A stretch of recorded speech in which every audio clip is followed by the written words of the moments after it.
সমাজ কল্যাণ পরিষদ কর্তৃক আয়োজিত 25তম বার্ষিকী তাফসিরুল কোরআন মাহফিলের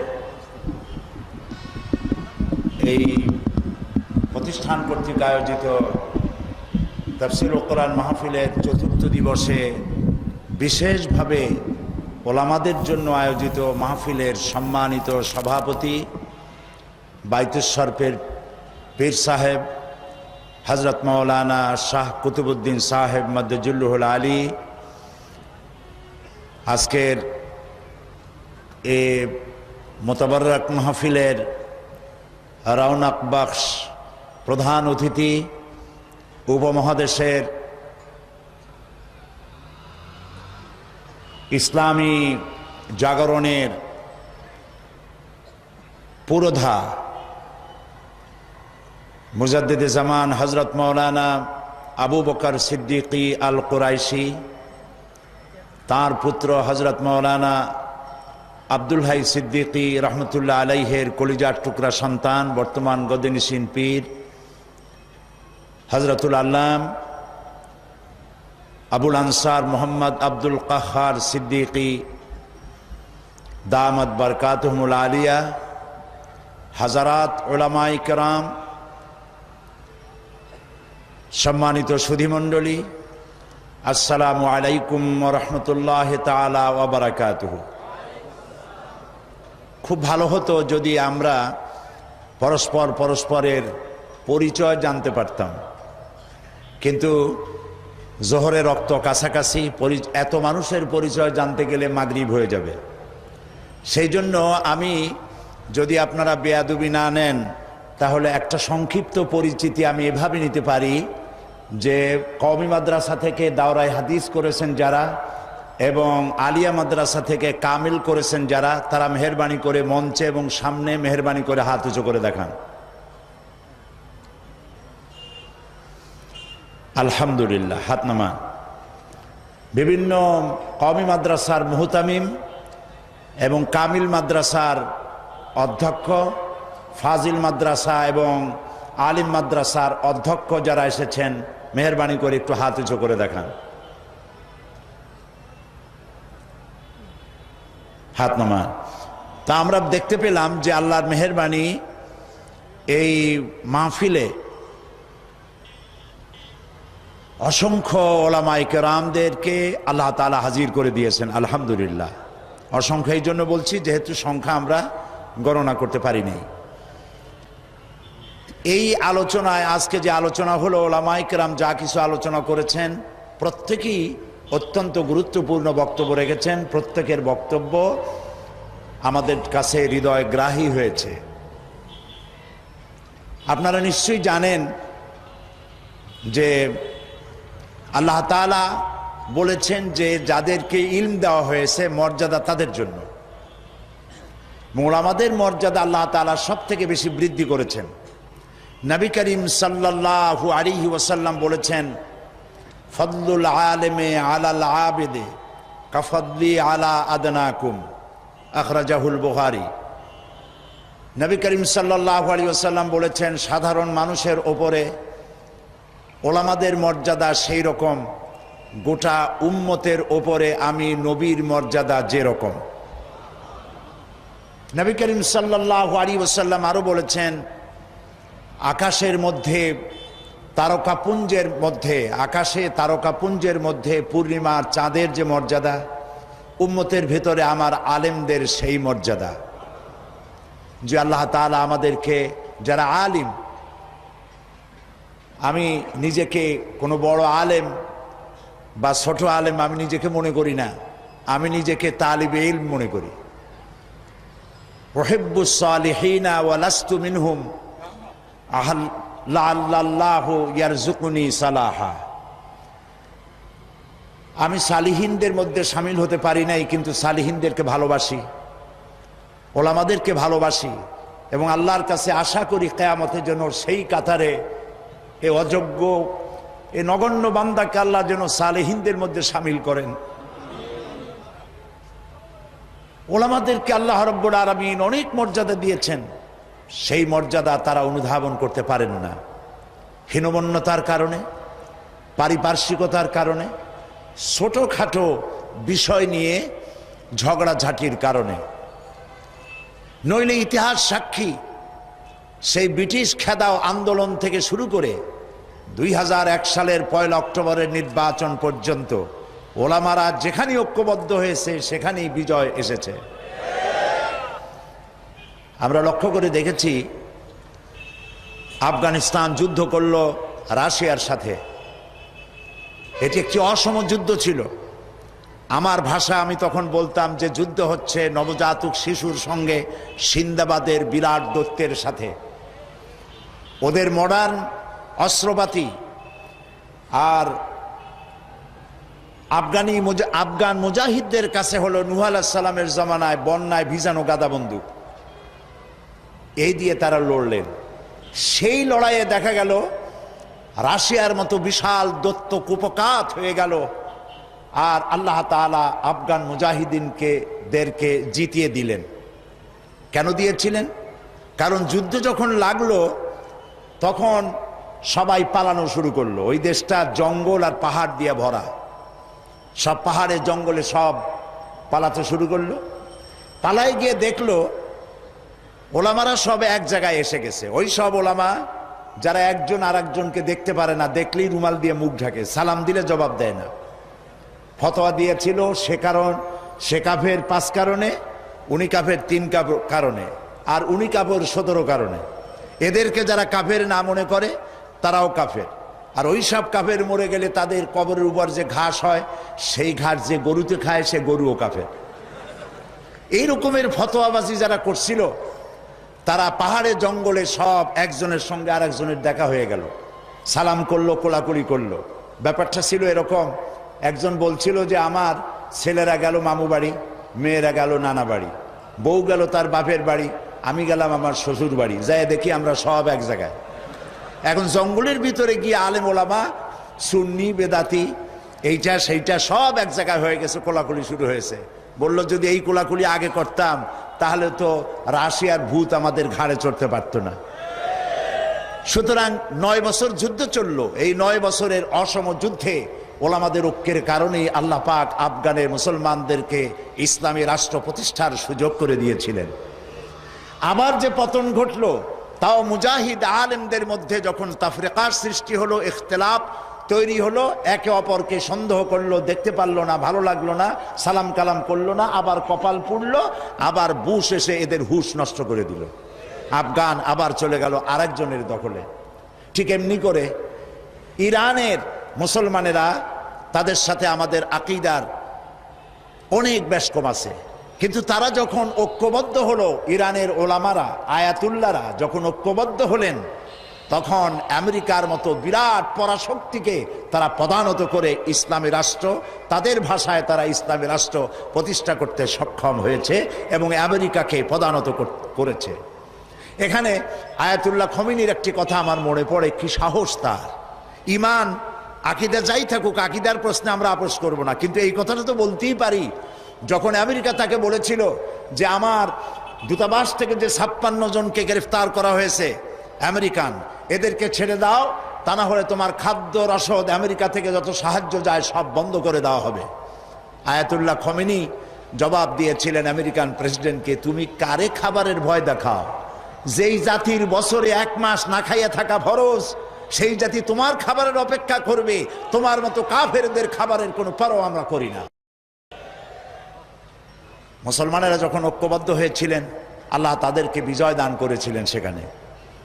ঠিক এমনি করে পাকিস্তানে যখন সর্বশ্রেণীর ওলামায়ে কেরাম মুত্তাহিদায়ে আমল, মজলিস মুত্তাহিদায়ে আমল এ নাম করে যখন একটি সংগঠন কায়েম করলো, সমস্ত ফিরকার মাকতুবায়ে খেয়ালে সমস্ত আলেমরা যখন ঐক্যবদ্ধ হলো, পৃথিবীকে অবাক করে দিয়ে ইসলামী শক্তি সেখানে বিজয় লাভ করলো।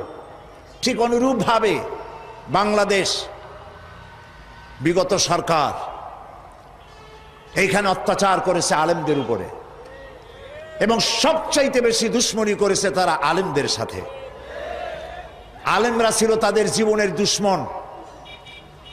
যে কবি তার কবিতার মধ্যে লিখেছে ফজরের নামাজ যখন, ফজরের আজান যখন শুনি, মনে হয় যেন বেশ্যা তার খরিদ্দার ডাকতেছে।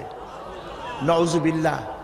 এই যে কবি, যে মুশরিক, নাস্তিক, মুরতাদ কবি যখন এই কবিতা পড়লো, লিখলো, তদানীন্তন প্রধানমন্ত্রী তাকে ডেকে নিয়ে জাতীয় প্রধান কবি হিসাবে তাকে পুরস্কৃত করলো। আর যে লোকটি হাদিস পড়ালো, 50 বছর ধরে হাদিসের ছাত্র বানালো দেশ জুড়ে, সেই শাইখুল হাদিসকে গ্রেফতার করে চোর আর ডাকাতদের মধ্যে রেখে দিল। বিনা কারণে 252টি মাদ্রাসা তারা বন্ধ করে দিল। এগুলি কি বানায় বললাম?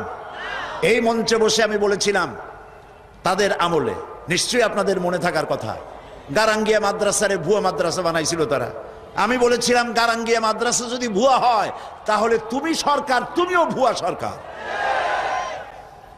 252 মাদ্রাসা বন্ধ করে দিল। এবং 1 জানুয়ারি তাদের বিদায়ের বছর, 1 জানুয়ারি থেকে নিয়ে 30 জুন পর্যন্ত পাবলিক সিকিউরিটি অ্যাক্ট, জননিরাপত্তা আইনে মাদ্রাসার ছাত্র এবং শিক্ষক আর আলেম ওলামাদের 26,000 আলেমদেরকে গ্রেফতার করে কারারুদ্ধ করে তাদের উপরে নির্যাতন করেছিল। আলেম হলো তাদের দুশ্মন, আলেমদের নাম সহ্য করতে পারে না। আর নাস্তিক, মুরতাদ যারা, বুদ্ধিজীবী নামের মুরতাদ যারা, এরা তাদের কলিজার টুকরা মাথার উপর উঠায় রাখে। আর আলেম সহ্য হয় না, মাদ্রাসা সহ্য হয় না। সমস্ত কওমি মাদ্রাসাগুলি হরকতুল জিহাদ বানাবার, বোমা বানাবার আড্ডাখানা বলে তারা বলেছিল, প্রচার করেছিল। বাইতুল মোকাররমের মসজিদের ভিতরে ঢুকে মুসল্লিদেরকে পিটাইয়া মসজিদে মুসল্লিদের রক্ত দিয়ে লাল করে দিয়েছিল মসজিদকে। এগুলি বানানো কথা? এই সব অত্যাচারে অত্যাচারিত হলো দেশের জনতা, বিশেষ করে আলেম ওলামা। আমাদের মাথায় যে টুপি, এই টুপিটা কার? ফুরফুরা পীর সাহেবের টুপি? শর্ষিনার টুপি? জামাত ইসলামের টুপি? কার টুপি? নবী করিম সাল্লাল্লাহু আলাইহি সাল্লামের দেওয়া উপহার মুসলমান পুরুষদের জন্য টুপি। সেই টুপিকে কুত্তার মাথায় পরিয়ে পোস্টার ছেপে শহরে বন্দরে সর্বত্র তারা ছড়িয়েছিল। সেই যন্ত্রণা সহ্য করতে না পেরে দেশের সমস্ত ওলামায়ে কেরাম ঝুঁকি নিলেন, জীবনের ঝুঁকি নিলেন। চাকরি চলে যায় যাক, ঈমান যেতে দেব না। ঐক্যবদ্ধ হয়ে গেল সারা বাংলাদেশের আলেম ওলামা, পীর বুজুর্গ, এবং ঐক্যবদ্ধ হয়ে তারা আন্দোলন শুরু করলো। আল্লাহ তাআলা ওলামাদের ঐক্যের কারণে 4 দলীয় জোটের বিশাল অভূতপূর্ব বিজয় দান করে দিলেন। আজকে এই বিজয়কে ধরে নিয়ে আমাদেরকে ঐক্যবদ্ধ হতে হবে। ঐক্যবদ্ধ হওয়ার কথা এখানে অনেক এসেছে, কিন্তু কিভাবে ঐক্যবদ্ধ হব সেই কথা আমাদের অনেকের কাছে জানা নাই। কিভাবে ঐক্যবদ্ধ হব? আমি হযরত মাওলানা মুফতি সাঈদ আহমদ সাহেব, ওস্তাজুল আসাতিজা, আমি যা বলতে চাইছিলাম, এমনি আমি ফকির মানুষ, আমার ঝুলি খালি, আমি যা বলতে চাইছিলাম তা অনেক তিনি বলে ফেলেছেন। এখন আমি ফকির মানুষ, কি বলবো আল্লাহই জানে। তিনি যে কথাগুলি বলেছেন অত্যন্ত গুরুত্বপূর্ণ কথা বলেছেন। এদেশে ওলামাদের ঐক্য নাই, এ কথা ঠিক নয়। ওলামাদের ঐক্য বহুলাংশে প্রতিষ্ঠিত হয়েই গেছে, আলহামদুলিল্লাহ। এখন আগের মতো অত ফতোয়াবাজি নাই, এখন ঐক্যের প্ল্যাটফর্ম গড়ে উঠতেছে, আলহামদুলিল্লাহ বলি। মার এসেছে পৃথিবী জুড়ে, মারের চোটে ঐক্যবদ্ধ হওয়াই লাগবে। বুশ মারা শুরু করেছে, এ মার আমাদের পাওনা ছিল। এটা আসতে বলতেছি, আপনাদের কানে কানে বলতেছি। বুশের আশা খারাপ হয় নাই, আশা দরকার ছিল। ওমা আসাবাকুম মিন মুসিবাতিন ফাবিমা কাসাবাত আইদিকুম। মার খাইতেছো 2 হাতের কামাইয়ের কারণে। একজনে বিবাহ করছিল, কিন্তু বউ তার কাছে আসে না। 1 মাস, 2 মাস, 3 মাস চলে যায়। বেচারা খুব অসহায় হয়ে পড়ল। এত টাকা খরচ করলাম, তারপরে তাবিজের শরণাপন্ন হলো, দোয়ার শরণাপন্ন হলো, কোনো কাজ হয় না। সর্বশেষ এক বুজুর্গ ব্যক্তির কাছ থেকে চিনি পড়া নিয়ে পানের মধ্যে ঢুকাইয়া খাওয়াইছে। রাত দুপুর 2:30, 3টা বাজে হঠাৎ করে বউ গলা জড়ায় ধরছে স্বামীর। স্বামী বলছে যে আল্লাহ, এই শেষের হুজুরের চিনি বড়া কামে লাগছে। বউ কয় যে কি এর চিনি বড়া কামে লাগছে, ঘরে চোর ঢুকছে তাই ভয়তে গলা জড়ায় ধরছি। বাড়িওয়ালা বলতেছে, স্বামী বলতেছে, আয় চোর, মাই তুঝে খের মকদম कहता हो, तू हर रोज मेरे घर पे आया कर। তুই আমার বাড়িতে রেডিও টেলিভিশন ফ্রিজ যা আছে সব নে, প্রত্যেক দিন আসবি, তাহলে আমার প্রিয়াকে আমার গলার সাথে পাবো। কাজী বুশ আর আসার কারণে আর যাই হোক, একটা কাজ তো হয়েছে, পৃথিবীর 130 কোটি ঘুমন্ত সিংহ জাগ্রত হয়েছে আল্লাহু আকবার বলে।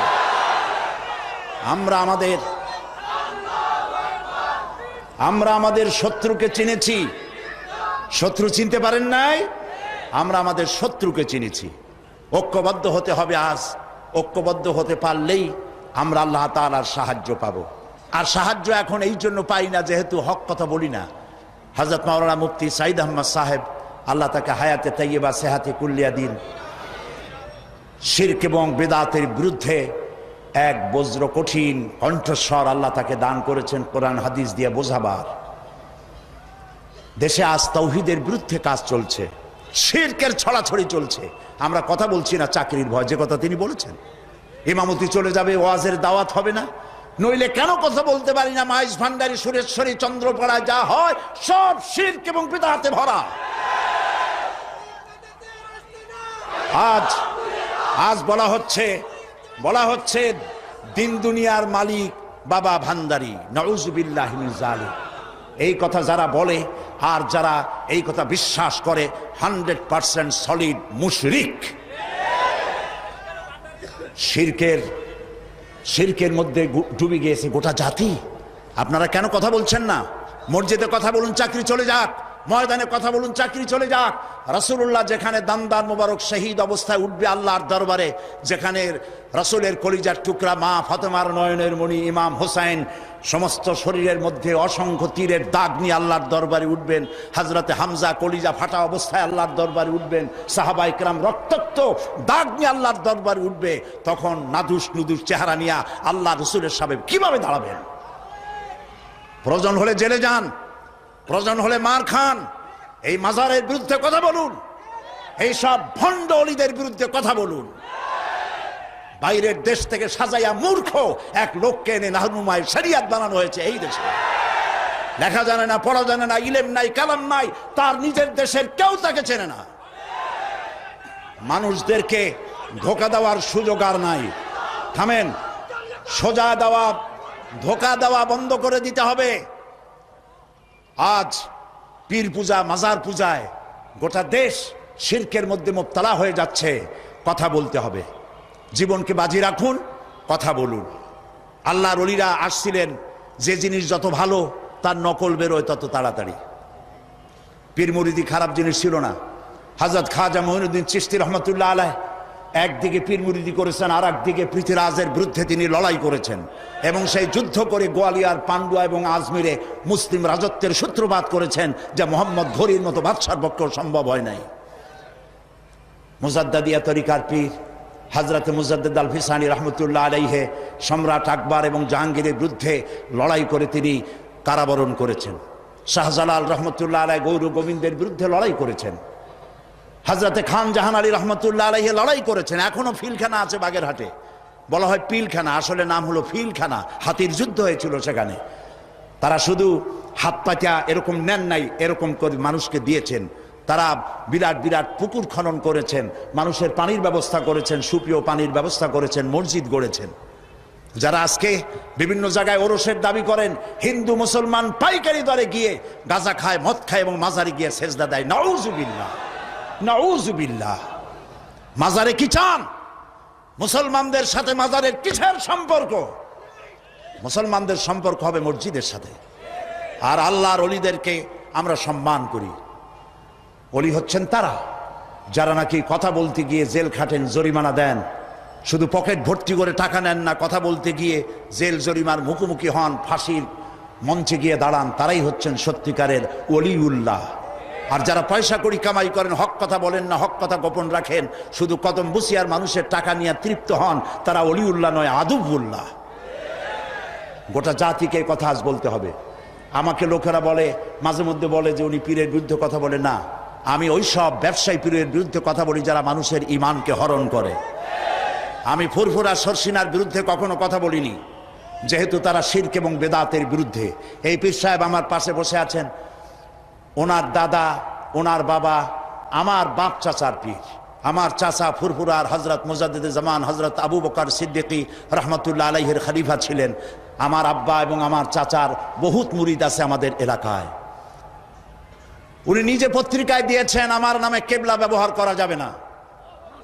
কেবলা তো একটাই, সেটা কাবা শরীফ। আল্লাহ কোন পীরের শিখানো আল্লাহু আল্লাহু জিকির করার চাইতে রাসূলুল্লাহর শিখানো সুবহানাল্লাহ, আলহামদুলিল্লাহ, আল্লাহু আকবার এই জিকির বেশি করে করা উচিত। সুতরাং আমি পীর বিরোধী নই।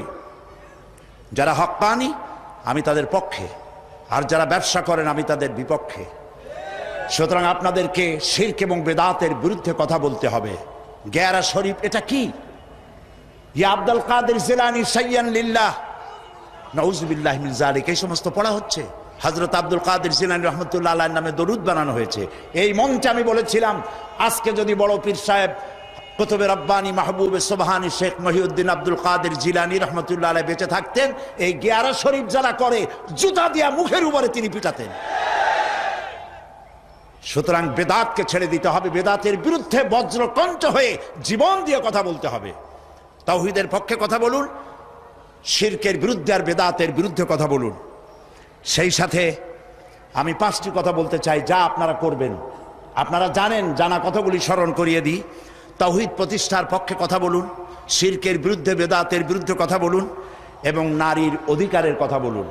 কারণ আজকে বলা হয় ইসলাম নারীকে পর্দার মধ্যে ঢুকাইয়া তাদেরকে অধিকার থেকে বঞ্চিত করেছে। না, পৃথিবীতে ইসলাম নারীকে যে অধিকার দিয়েছে এই অধিকার পৃথিবীতে কেউ দিতে পারে নাই। পাশ্চাত্য নারীকে পুরুষ বানাইয়া নারীর অধিকার দিয়েছে, আর ইসলাম নারীকে নারীর মর্যাদায় রেখে পুরুষের সমান অধিকার দিয়েছে।